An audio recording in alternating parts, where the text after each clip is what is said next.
adalah bersyukur kepada Allah. Bersyukur. Para ulama salaf kita dari sahabat dan tabi'in, tabi'in, orang-orang saleh yang sudah faham wahyu Al-Quran dan Sunnah, maka mereka selalu lisannya, kalau lagi tidak ngomong sama orang, dua hal. Alhamdulillah atau astagfirullah. Terus begitu. Sampai mereka itu kalau lagi jalan dari rumahnya ke tokonya di Baghdad, dulu di Irak, di Madinah, di Mekah, di tempat-tempat mereka mau buka usaha, atau mereka dari rumahnya menuju ke masjid mau mengajar, maka selalu lisannya Alhamdulillah, Alhamdulillah, Alhamdulillah, Alhamdulillah, Alhamdulillah, non-stop. Atau mereka mengatakan astagfirullah wa atubu ilaih, astagfirullah wa atubu ilaih, astagfirullah, terus, gak pernah berhenti, gitu kan. Maka mereka terus bersyukur. Makanya dengan syukur ini, kita sudah sentil sedikit gambarannya kemarin, saya sudah berikan gambaran, kalau dengan kalimat Alhamdulillah ini sebenarnya password untuk menambah rezeki. Ucapkan itu selalu. Bangun tidur suruh baca Alhamdulillah, habis makan Alhamdulillah, habis minum Alhamdulillah, selalu ditekankan untuk ucapin itu. Maka mestinya kita ucapkan. Sayangnya kita sangat jarang sekali untuk mengucapkan kalimat ini. Bahkan teman-teman sekalian, habis sholat wajib saja, yang ada hadis Nabi SAW, siapa yang membaca Subhanallah 33, Alhamdulillah 33, Allahu Akbar 33, lalu dia genapkan 100 yang membaca La ilaha illallah wahdahu la syarika lah, lahul mulku wal hamdu wa huwa ala kulli syai'in qadir, maka akan diampuni dosanya walaupun sebanyak buih di lautan. Tapi pertanyaannya, siapa yang dapat nih? Padahal kalau untuk baca ini saya pernah pakai durasi menit, teman-teman sekalian. Baca dengan sangat tenang pun, itu 7 menit sudah selesai sebenarnya. Baca ayat kursinya, baca Al-Ikhlas, Al-Falaq, An-Nasnya, dengan baca Subhanallah, Alhamdulillah, Allah Akbar masing-masing 33 kali. Maksimal 7 menit. Tapi pertanyaan, siapa yang dapat nih? Karena banyak orang tidak menganggap penting untuk mengucapkan zikir kepada Allah, terutama masalah Alhamdulillah. Maka mereka buru-buru sekali. Subhanallah, Subhanallah, Alhamdulillah, Alhamdulillah, Alhamdulillah, Allah Akbar, Allah Akbar, Allah Akbar. Apa ini? Bagaimana bisa dapat gitu kan? Bagaimana kalau seandainya Anda sedang kerja di perusahaan, ingin minta dinaikkan gajinya? Bagaimana tulisannya itu, permohonannya? Kepada yang terhormat, pimpinan perusahaan, dirut, ya di tempat, saya telah mengabdi selama 10 tahun, disebutkanlah kebaikan-kebaikannya, perusahaan ini juga baik. Saya berharap bisa dinaikin 1 tingkat jabatan saja. Atau dinaikin gaji saya sekian persen. Atas kerjanya kami ucapkan terima kasih, taruh di ruangan dirutnya. Kira-kira berani nggak pegawai ini ketuk-ketuk, mana tadi kemarin tuh yang saya sudah ajukan, gitu kan? Nggak bisa nunggu sebulan belum datang, sabar. Kenapa? Kalau doa rewel gitu. Mestinya sabar kepada Allah Subhanahu Wa Taala. Allah tahu kebutuhan kita kok. Allah tahu kebutuhan hamba-hambanya. Bahkan kita tidak minta pun Allah tahu kebutuhan hambanya, gitu kan? Allah tahu kebutuhan hambanya. Jadi harusnya bersyukur teman-teman sekalian. Kita biasakan bersyukur kepada Allah Subhanahu Wa Taala. Masih ingat tadi pagi saya bilang, banyak hal-hal yang bahkan dianggap buruk oleh manusia, ternyata sebuah rezeki. Seperti tadi lapar, haus, capek.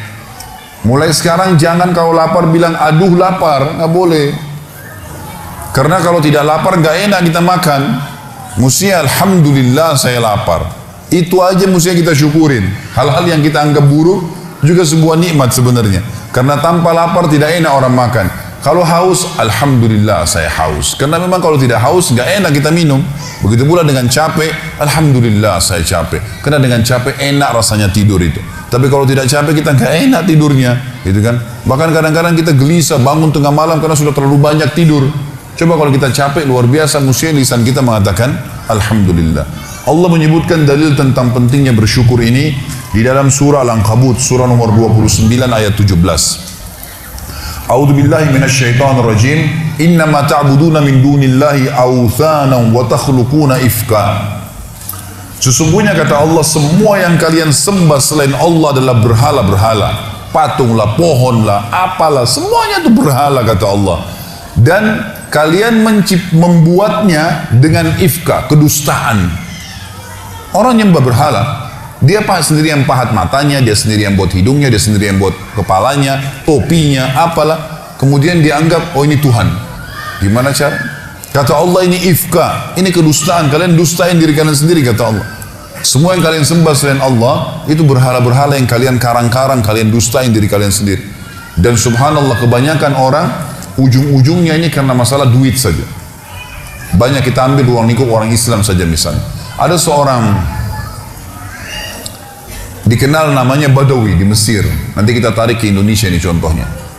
Badawi ini di Mesir sebenarnya dulunya bukan seorang alim ulama, orang biasa, tapi dikenal di masyarakat. Waktu dia meninggal, karena dia sering baik sama masyarakat, ada satu masyarakat wakafin tanah di kebunnya, ini buat kuburannya si Badawi. Berjalan waktu, ahli waris pemilik kebun menjual tanah-tanah mereka, akhirnya sampai membuat kuburan tersebut berada di pinggir jalan.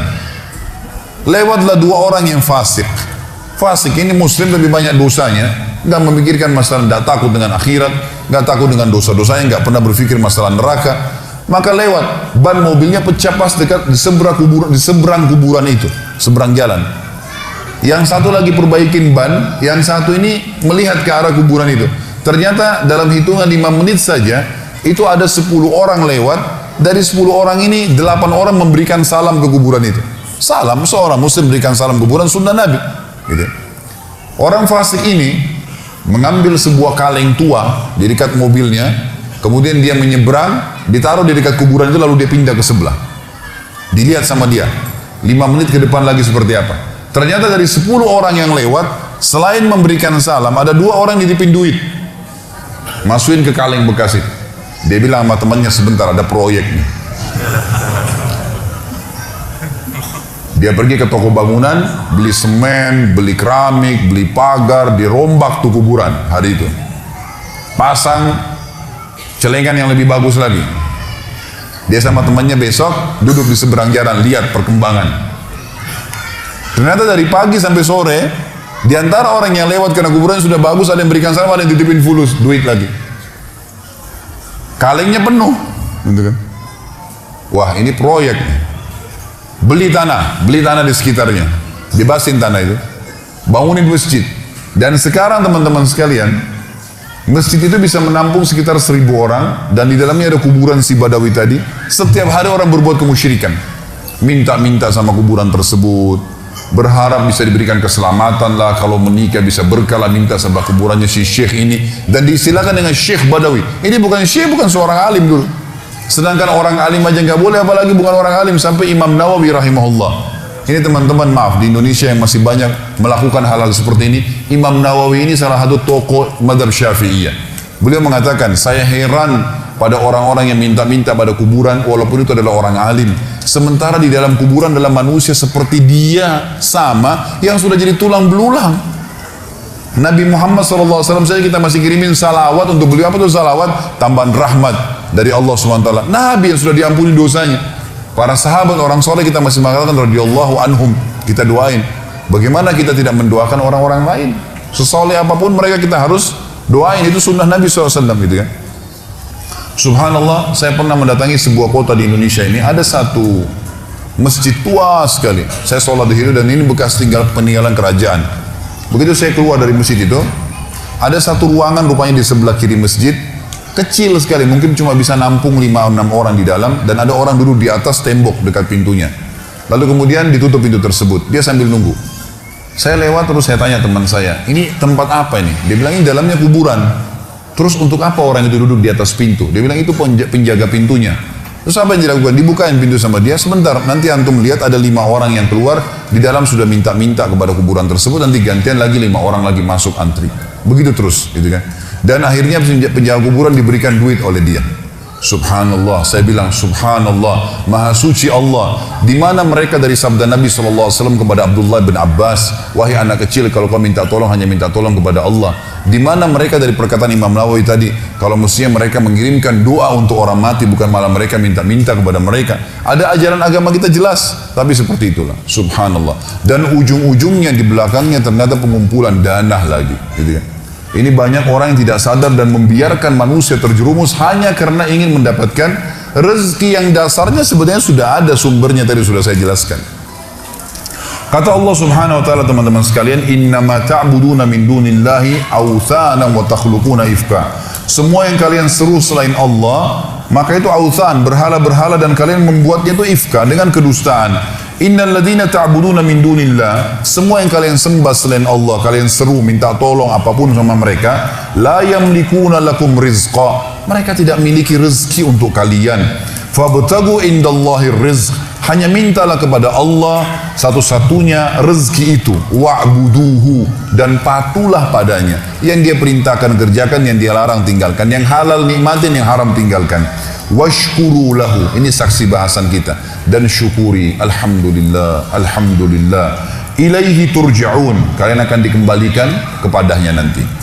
Dalil yang kedua masalah syukur. Ini pilar pertama untuk menambah rezeki itu teman-teman sekalian, bersyukur. Surah Saba, surah nomor 34 ayat 15. Allah Subhanahu wa taala berfirman, a'udzubillahi minasyaitonir rajim, laqad kana li sab'in fi maskanihim ayah. Saba ini teman-teman sekalian, surah Saba, surah nomor 34, nama lainnya negeri Yaman. Zaman dulu, di zaman Ibrahim alaihissalam, Saba itu namanya negeri Yaman, gitu kan. Dulu subur sekali negeri Yaman itu.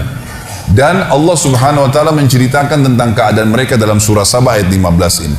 Sesungguhnya di negeri Saba di zaman dulu itu di kehidupan mereka ada tanda-tanda kebesaran Allah. Jannatani ayyamini wa shimal. Di sisi timur dan baratnya itu ada kebun-kebun yang lebat. Dijelaskan dalam sebuah riwayat Nabi SAW bahwasanya dulu di negeri Saba ini ada Saddul Ma'rib namanya. Ada bendungan Ma'rib. Bendungan Ma'rib ini teman-teman sekalian dibuat dengan ilmu yang Allah berikan kepada mereka dan mereka beriman kepada Allah, maka membuat akhirnya di musim panas pun mereka tetap punya sayur-sayuran. Semua di barat negeri Saba sayur-sayuran, di bagian timurnya adalah buah-buahan, dan sampai mereka menjadi pemasok terbesar di dunia pada saat itu. Maka Allah mengatakan, kulu min rizki rabbikum washkurulah. Kata kuncinya, makanlah, nikmatilah itu semua, tapi syukuri, ya, bersyukur kepada Allah. Kata Allah, kalau kalian bersyukur, baldatun tayyibah, negeri kalian pasti akan jadi baik, wa rabbun ghafur, dan kalian akan menemukan Tuhan kalian adalah zat yang maha pengampun.